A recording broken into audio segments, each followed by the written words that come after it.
Dear students, Assalamu alaikum. Hope you all are fine in your home, taking care of your health. तो बच्चों, कल जो हमने ये कहानी पढ़ी थी, ए शेडो, उसके हमने टेक्सचुअल क्वेश्चन किए, उसके बाद लैंग्वेज वर्क किया। तो आज बारी है ग्रामर वर्क। ग्रामर वर्क में आज हमें करना है नरेशन। क्या करना है आज हमने? नरेशन। ओपन योर बुक्स और आप अपनी रफ कॉपीज आगे रख लीजिए। जो मैं यहाँ पे बताऊंगी वो नोट करना, ठीक है? नरेशन किसे बोलते हैं? यहाँ पे हमें एक्सरसाइज है चेंज ऑफ नरेशन, है ना? तो एक्सरसाइज तो हम बाद में करेंगे। सबसे पहले मैं आपको ये समझाऊंगी व्हाट इज नरेशन। नरेशन बोलते किसको है? कोई किसी चीज को बयान करना, किसी का तज़किरा करना या हकायत करने को। किसी इंसान की तरफ से कही गई बात को हम दो तरह से जाहिर करते हैं। कोई भी इंसान जब भी कोई बात करता है तो उसको हम दो तरह से जाहिर करते हैं।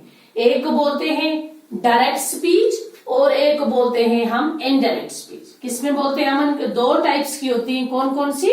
डायरेक्ट स्पीच और इनडायरेक्ट स्पीच। तो डायरेक्ट स्पीच में जैसे यहाँ पे मैंने लिखा हुआ है, he said I want to study, पहला सेंटेंस है। दूसरा है she said I am doing my work. इसी को हम जब इनडायरेक्ट स्पीच में लिखेंगे, he said that he wanted to study.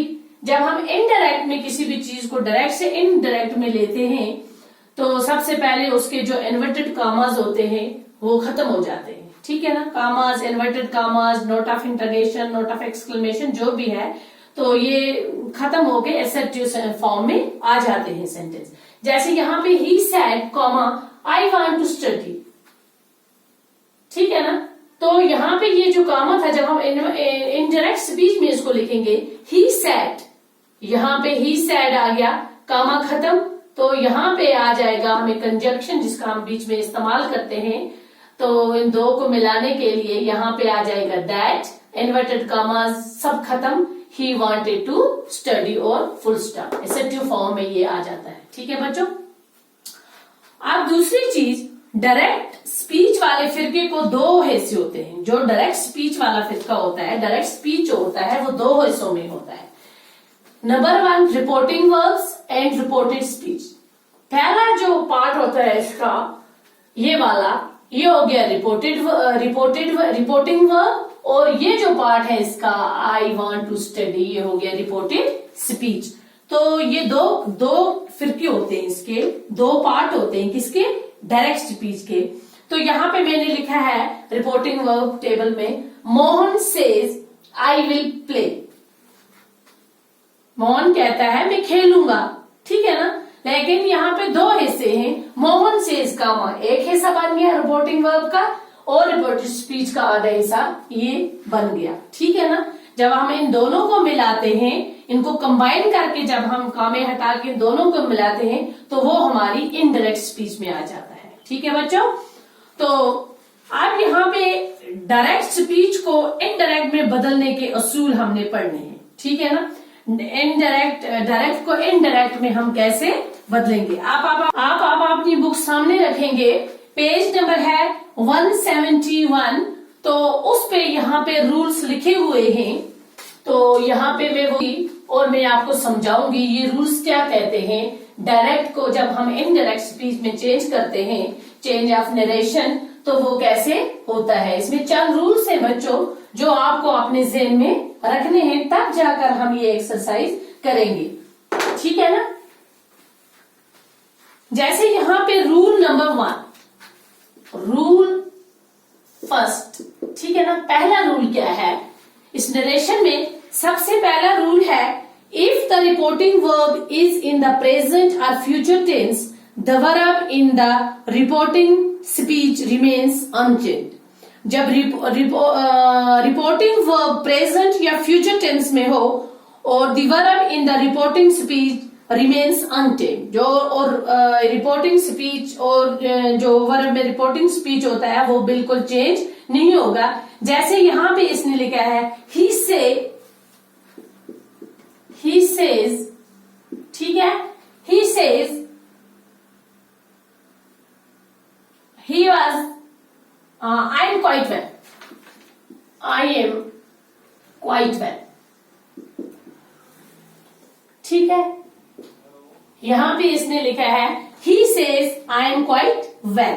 अब जब हम इनडायरेक्ट में इसको लिखेंगे, यहां पे हम लिखेंगे he says that, कामस वगैरह ये सब कुछ खत्म, इन्वर्टेड कामस भी खत्म, he is quite well, he is quite well। Assertive form में ये आ गया, ये आ गया डायरेक्ट, ये आ गया इनडायरेक्ट, इनडायरेक्ट डायरेक्ट में और ये इनडायरेक्ट में आ गया। he says he was quite well, he says that he was quite well। यहां पे प्रेजेंट सॉरी ये पास्ट में भी आ गया।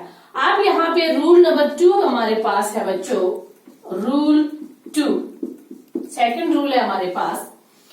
If the reporting verb in the past tense, the tense of the reported speech is changed into corresponding past tense। If the reporting verb is in the past tense, अगर reporting verb जो है वो past tense में होगा, the tense of the reporting speech is changed into past corresponding past tense। उसकी जो reporting speech होगी वो corresponding past tense में change हो जाएगी। जैसे यहां पे लिखा है, पहला पार्ट है हमारे पास कौन सा, number 1, present indefinite becomes past indefinite. Present indefinite, present indefinite becomes past indefinite, past indefinite. ठीक है बच्चों, तो जैसे हम यहां पे लिखेंगे he said, ठीक है, he said I eat an apple, I eat an apple। ठीक है, अब इसको जब हम इनडायरेक्ट में लिखेंगे, he said that, he said that he ate, second form आ जाएगी ईट, एट, ईटन। ठीक है ना, सेकेंड फॉर्म आ जाएगी eight, he eight an apple. ठीक है बच्चों, जब कभी भी हम क्या करते हैं, रिपोर्टेड ये मतलब किसी भी डायरेक्ट को इनडायरेक्ट में जब हम ले जाते हैं, पहले भी मैंने आपको ये चीज बताई कि यहाँ पे क्या होता है बच्चों, तो यहाँ पे जो कामर्स, इन्वर्टेड कामर्स होते हैं, ये सबको हटाना होता है। ठीक है ना, और कंजक्शन का इस्तेमाल बीच में होता है। और इसके बाद पार्ट 2 है हमारे पास, present continuous becomes past continuous. Present continuous becomes past continuous. Books पे लिखा है, ये एग्जांपल्स दी हुई है बुक्स में आपको समझाने के लिए, बुक्स वाले ने दी है। He said I am eating an apple, he said that he was eating an apple. तीसरा पार्ट है इसका, present perfect becomes past perfect. जैसे he said I have eaten an apple. आप बुक्स पर देखते जाएं, मेरे साथ साथ में पढ़ती हूं, आप ही देखते जाएं। He said that he had eaten an apple, इसकी थर्ड फॉर्म का इस्तेमाल किया गया है। ठीक है, चौथा पार्ट है इसका, present perfect continuous becomes past perfect continuous. As he said I have been eating an apple, he said that he had been eaten an apple। पांचवा पार्ट है इसका, simple past becomes past perfect. he said I ate an apple, he said that he had eaten an apple। छठा part है, past continuous becomes past perfect continuous. he said I was eating an apple, he said that he was eating an apple।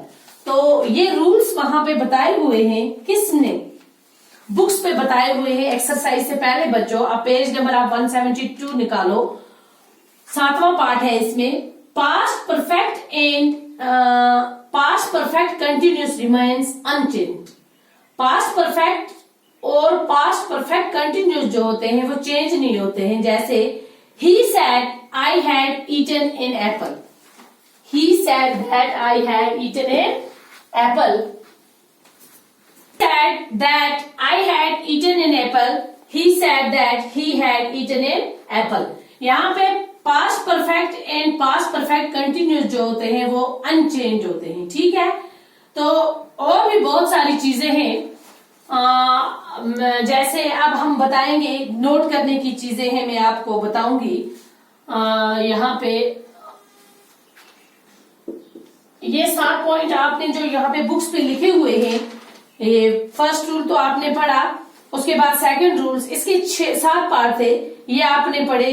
तो इंशाल्लाह next video में मैं आपको और भी बहुत सारी चंद चीजें हैं इंपॉर्टेंट मैं आपको बताऊंगी।